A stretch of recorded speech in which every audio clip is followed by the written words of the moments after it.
Unrested from Osoroshii Saturday, and tonight we're going to be exploring a little bit of ritual creepypasta.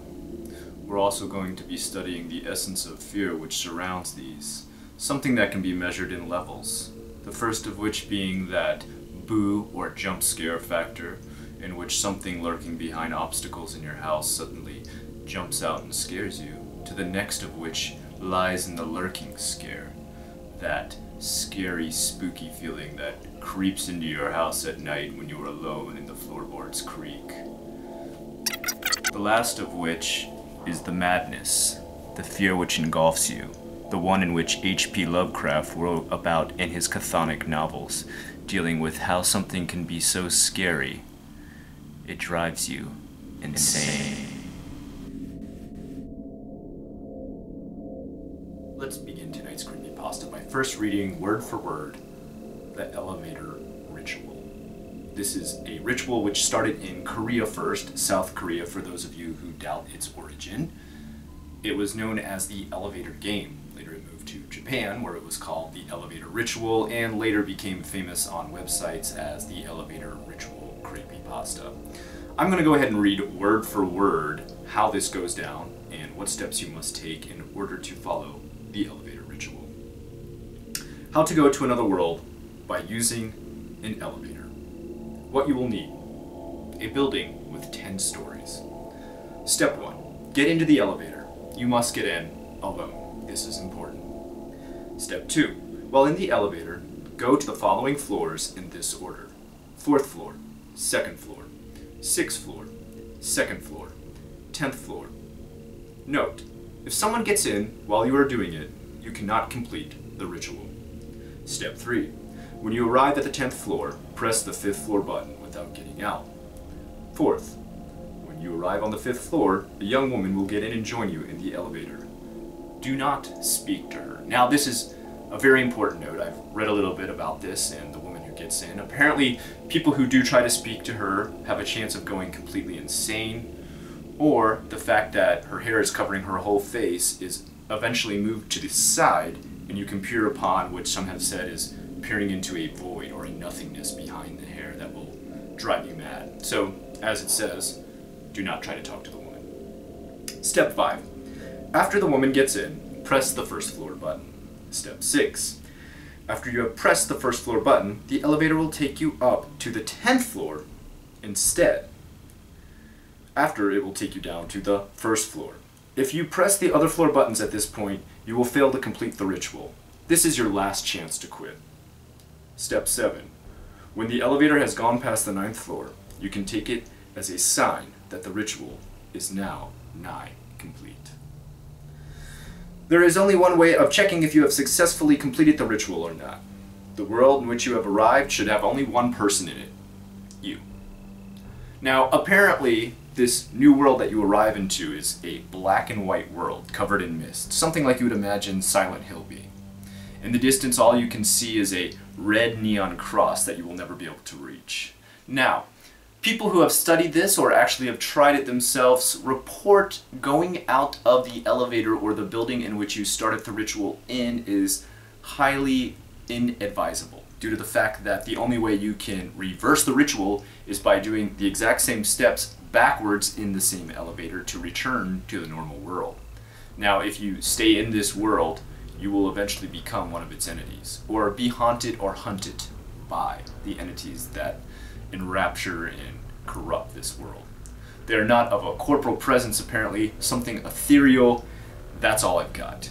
Not a lot of people have tried this, and those who have failed it obviously did not come back.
If you're wondering what I'm reading here, intrepid listeners, these are my notes.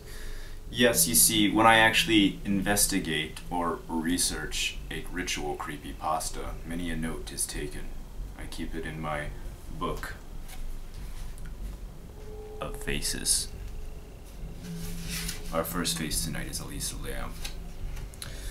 Spoken about before on Osoroshii Saturday, we talked about her case in the Cecil Hotel. Case 001, Alisa Lam in the Cecil Hotel, 21-year-old Vancouver college student visiting the States.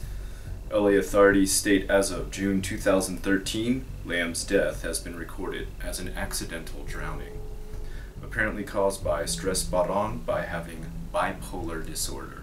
As we just spoke about, the elevator ritual is something that is a tricky little scare to try. It can lead you into a place in which you might not want to be, and it can have deadly results.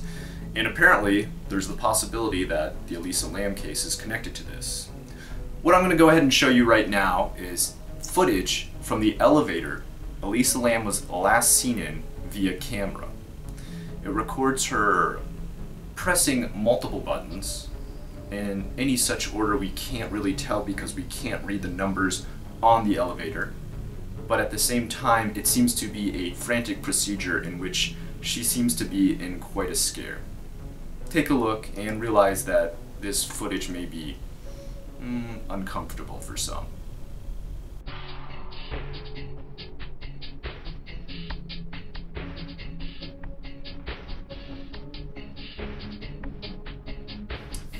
So, now you can kind of get a picture of how this might be connected to the elevator ritual. Let's talk a little bit about Alisa Lam herself and what happened to her, and let's talk about the epicenter in which it happened, the Cecil Hotel, a place some might say is quite a negative nexus of fear and disillusion. Alisa Lam's death has been recorded as an accidental drowning. Now, as you may know, she reached the top of the building and drowned inside the water tanks at the top. Later, people who were drinking the water found it to be fetid and putrid. They reported a foul smell and a bad taste in the water. Later, when health officials arrived, they found a body floating in the water tanks on the roof, which was Alisa Lam's body. Apparently, her accidental drowning was caused by stress brought on by having bipolar disorder. Now, I'm not a psychologist and I'm not a psychiatrist either, but I have rarely heard of a story where someone ends up committing suicide via bipolar disorder in such a manner. Now, don't get me wrong, it's not completely out of the question, but kind of an odd case closer, if you ask me. Let's take a look at Alisa Lam herself. She had been reported as having some strange behavior leading up to her death at the Cecil Hotel. All kidding and jokes aside, she had spoke about the game Left 4 Dead. Now, she was apparently very into this game, and apparently there was one aspect and one sequel or part to the game in which a character escapes via a sewer system.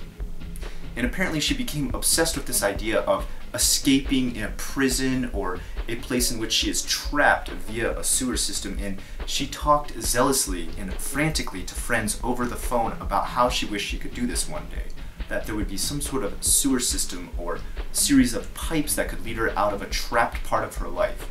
Whether this was some sort of metaphor or simile for a problem she was facing in her own life, we may never know due to the fact that she is now dead. But this also leads us to kind of a reason as to why possibly her body was found in the water tank of the hotel. Now, moving on to our next part, the actual darkness of the hotel. Why does this hotel have such a checkered, dark past? What has drawn so many dark entities to this place that it is now part of a haunted tour? And soon even a movie will be made. A feature-length movie will be made about the Cecil Hotel and Alisa Lam's life. It has become such a big story that it is going Hollywood. On top of that, we've got the elevator ritual. Now, some people who have watched that actually brought it to my attention that that's what they thought was involved here. Does the elevator ritual connect all of these things together? Was there some aspect of fear driving someone to madness? Of someone ending up in a portal in which they did not expect? of lives being separated, or a dichotomy of spirit in which a corporal body dies and an ethereal one lives on in the black and white world with the red neon cross. These are possible theories that have been talked about on Nichan, which you may know as the Yonchan of the Western world, and here in Japan the form mostly used by ex-paranormal is called occulto, which is short for occult. They've talked about these theories many a time, as this could be a possibility for her death, disappearance, and strange circumstances for an unsteady case that led to kind of an unsatisfying closure. Let's be honest, what the police came to in the end here is a little bit strange. Bipolar panic leading to someone climbing into a water tank, it would be a first. But stranger things have happened, and let's be honest, true life is stranger than fiction. I'll leave it up to you, the listeners, to comment below.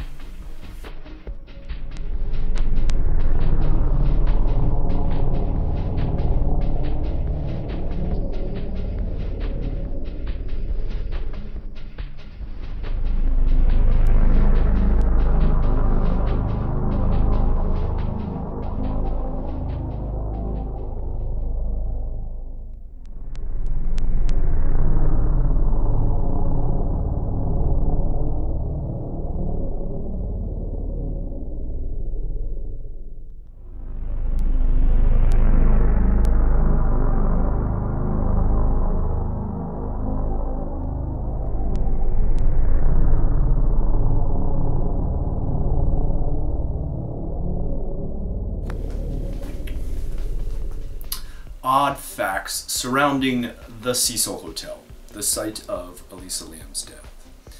It appears the Cecil Hotel has been known to be quite a negative nexus, or a ground zero for fear, if you will. There's been quite a few serial killers, deaths, and suicides that have taken place here at the Cecil Hotel. I've noted them down here, and we'll read you a little bit of actual facts about the Cecil Hotel. Number 1, serial killers. Richard Ramirez, the Night Stalker, who you may know him as, stayed at the Cecil Hotel, along with another serial killer known as Jack Unterweger.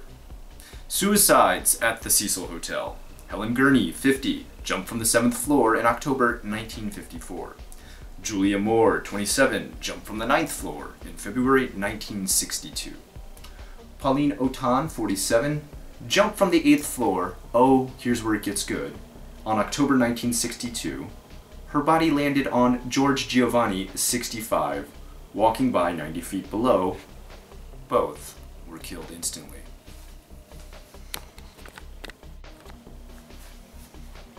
The strangest death that occurred there was one of a woman named Pigeon Goldie, a woman who used to feed nearby pigeons by the hotel. One night she stayed at the Cecil Hotel and was murdered in her rented room. It was completely ransacked, torn apart, everything was ripped up and torn. Absolutely no valuables were stolen from her. A very odd case that was never solved.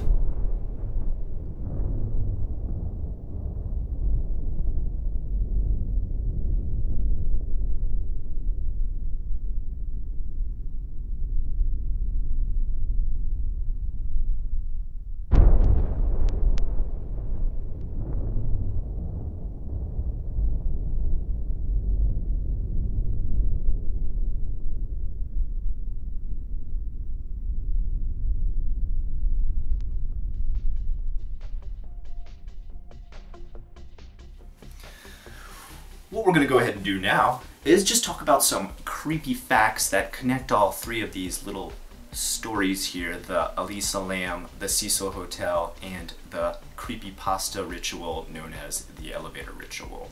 How do all these things connect? What kind of dark entities do they have, putting them together on a map of theories and hypotheses? Now, a final conclusion I will not have for you, because I want to leave that up to you, intrepid listeners, to put in the comments below. How do these things connect? What is the reason for all these things happening? Why do you think the final result of Alisa Lam's exploration of this ritual pasta led her to death in a water tank on the rooftop of the Cecil Hotel? Now, some strange aspects that are on a side note as to things that have happened with in the Cecil Hotel are things that have happened near or around it. For example, the Black Dahlia murder, some of you may know about. The Dahlia murder was one which was a brutal slaying of a young actress trying to make her way through Hollywood. Cut from mouth to ear, she was given a death grin or a Chelsea smile, as some may call it, most notably done by Jack the Ripper back in London in 1888. Now, why and who killed this woman has yet to ever be found out. But here's where things get strange again. There's a movie called Dark Water. It's originally from Japan, and it was kind of chopped up and made into a not-so-scary movie in the Western world. Dark Water, check it out. Same story in Japan, same story in America. A woman is haunted by a ghost inside of an apartment building she is renting.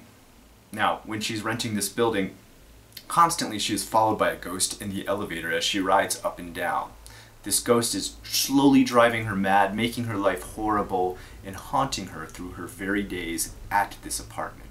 When she finally explores the reason behind this ghost's appearance, she finds out it was a girl who died in the water tank at the top of the building. And that was what was driving her nuts inside of the elevator.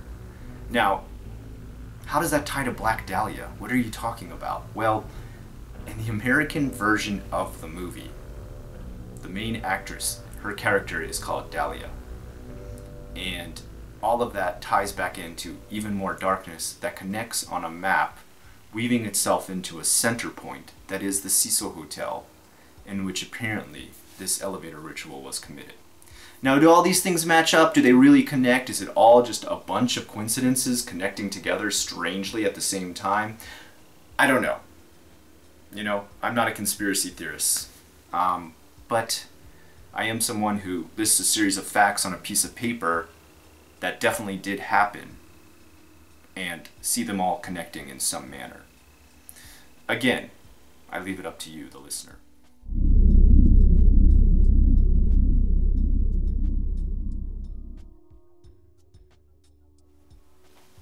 Madness and fear are two elements that are a match made in hell. They leap hand in hand through the arteries that connect to your heart, making you pound out the sweat of fear. Our stories tonight delve into that fear and all the lurking creepiness that surrounds them. The elevator ritual, the Cecil Hotel, Alisa Lam's death. Connected? We may never know. I leave it up to you, the listener, to make your notes in the comments below, to tell me whether or not it's fact, fiction, fake, or bullshit like most of the stuff on the internet. Nonetheless, my main goal was entertainment, and if that's what you were tonight, entertained that is, then I've done my job. Until next time, I'm Unrested. This has been the Elevator Ritual on Osoroshii Saturday.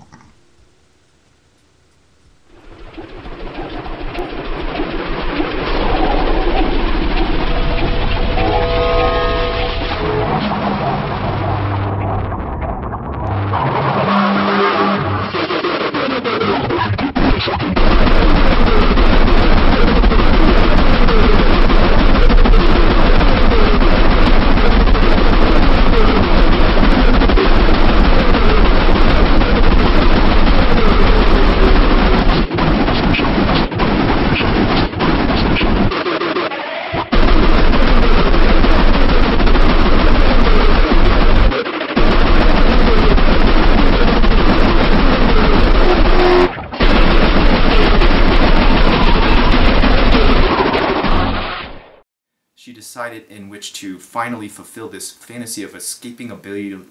Can't fucking talk, man.